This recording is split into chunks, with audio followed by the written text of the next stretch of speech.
Thank you, Mr. Speaker. Would the sponsor yield? Sir, yield, Mr. Gottfried. Mr. Gottfried yields. Thanks, Richard.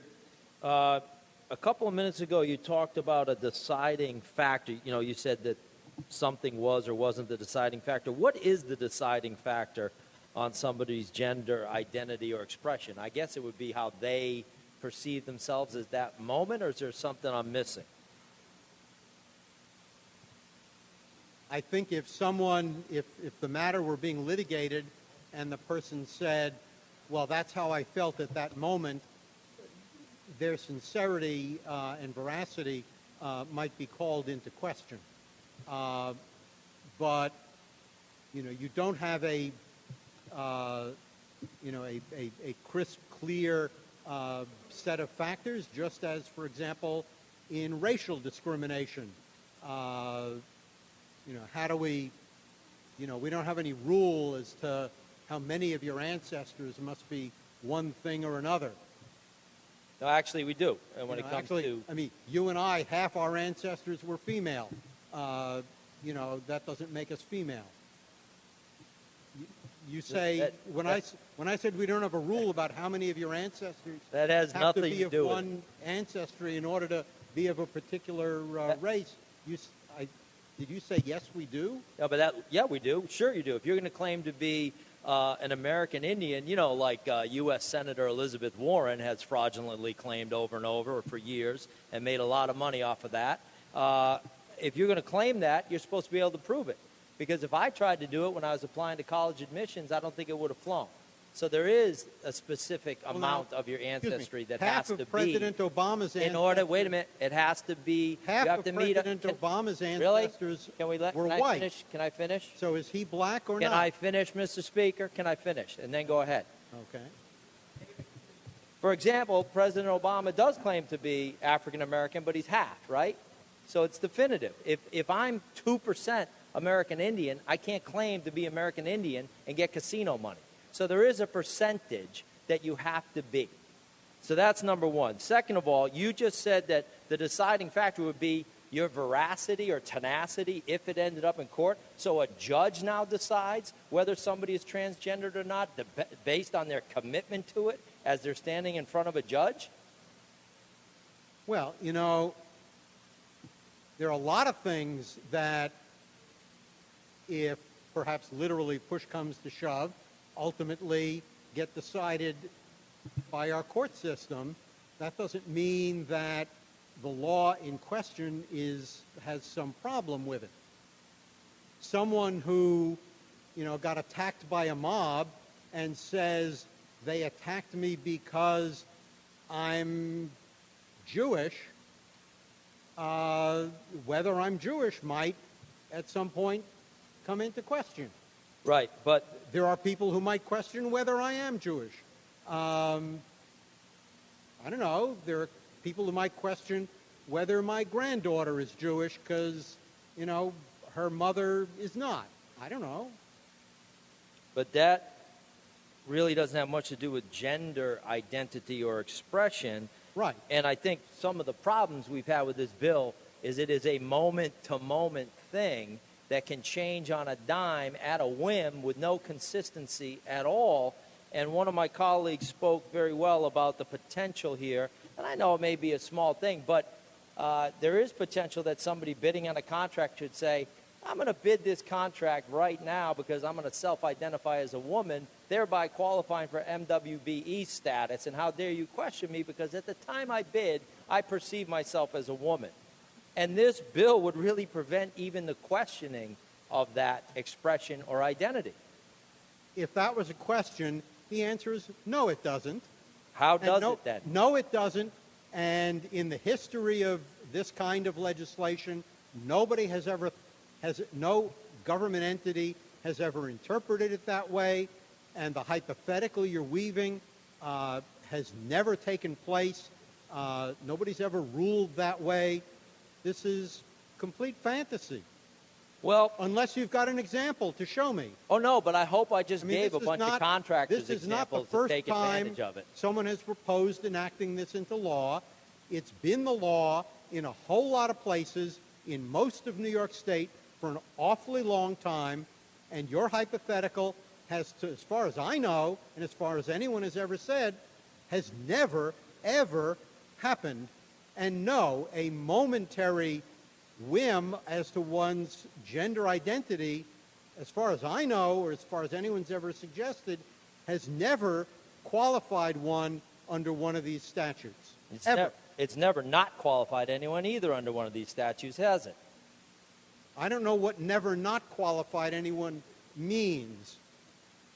In other words, this... You know, I hold in my hand a cup full of isomers of water that don't exist. No, it's not Right? about, first of all, it's Don't not I? about whether it Looks can like it to happen. me. It's not whether it has happened, it's whether it can happen under the language of your bill. You And actually, there's no way that it could happen. there's every way that can happen if you read the language of your bill I'll in say it plain 3 English. times, you'll say it 3 can times, and it it's- will happen. Right. That's our Okay. problem with this bill. What about the fact, what if By the some- way, if it could happen, don't you think some sleazeball would have tried it already? Well, we've had many questions about sleazeballs gaining access to women and harming women as a result of this bill, and you continuously say you don't think that has happened, right? Well, actually, I keep asking for someone to show me an example. Ah, well, your wish is my command. Have you heard of Christopher Hambrook by any chance? No. Christopher Hambrook pretended to be transgender to gain access to 2 different women's shelters within a month of each other. He sexually assaulted a woman in each one.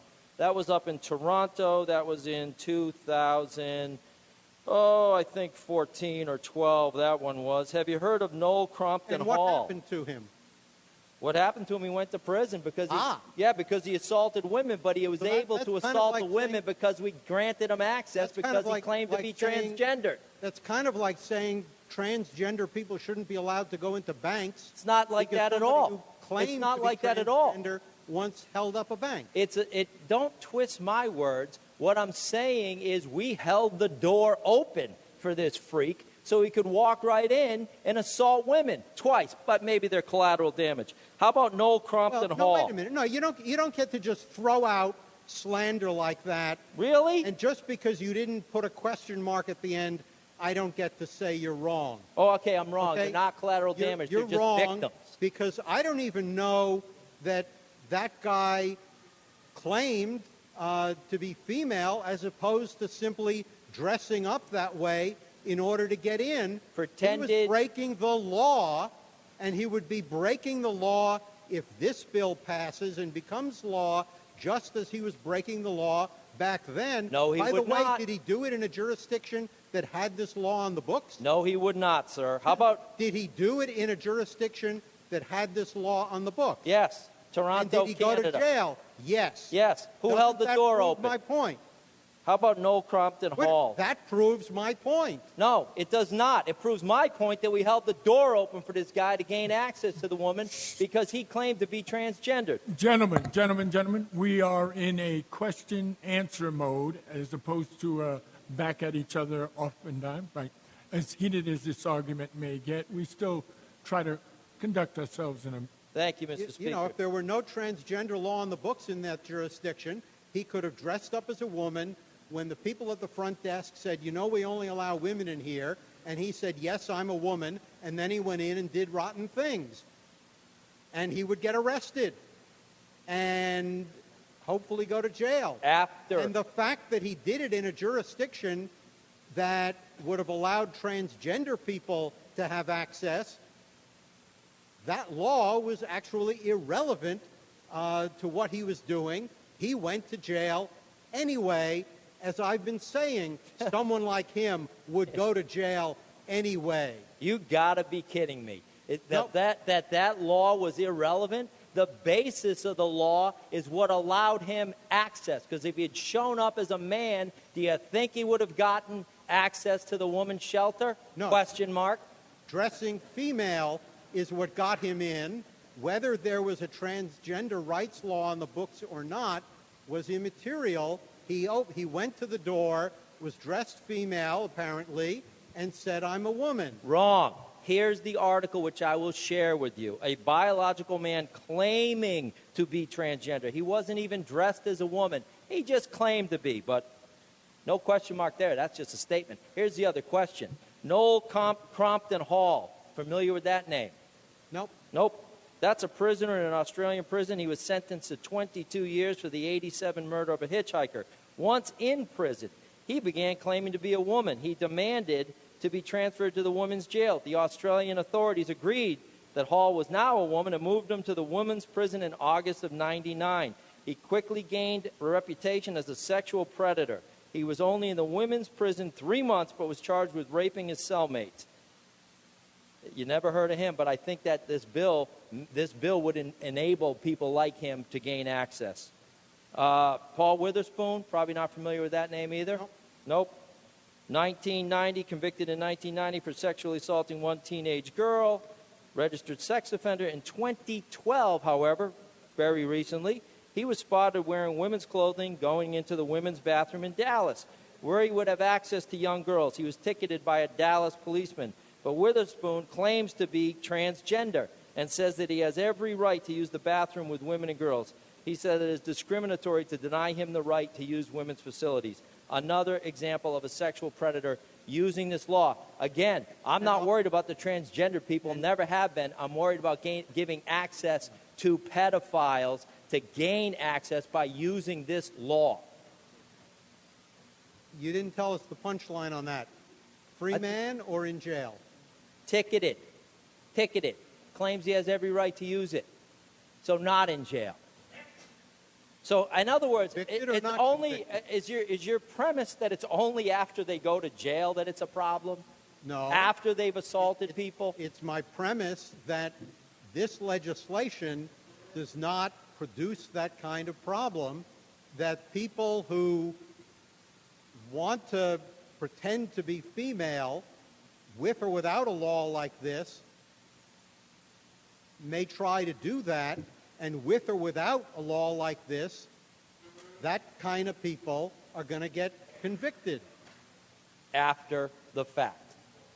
Well, yeah, this is a country where we only convict people after the fact. Right. But this and is also a country... And I don't think you have a bill in to change that. But it's also a country where common sense should prevail, and maybe we shouldn't have a law that just holds the door open and says, come on in, and we're not even allowed to question their motive.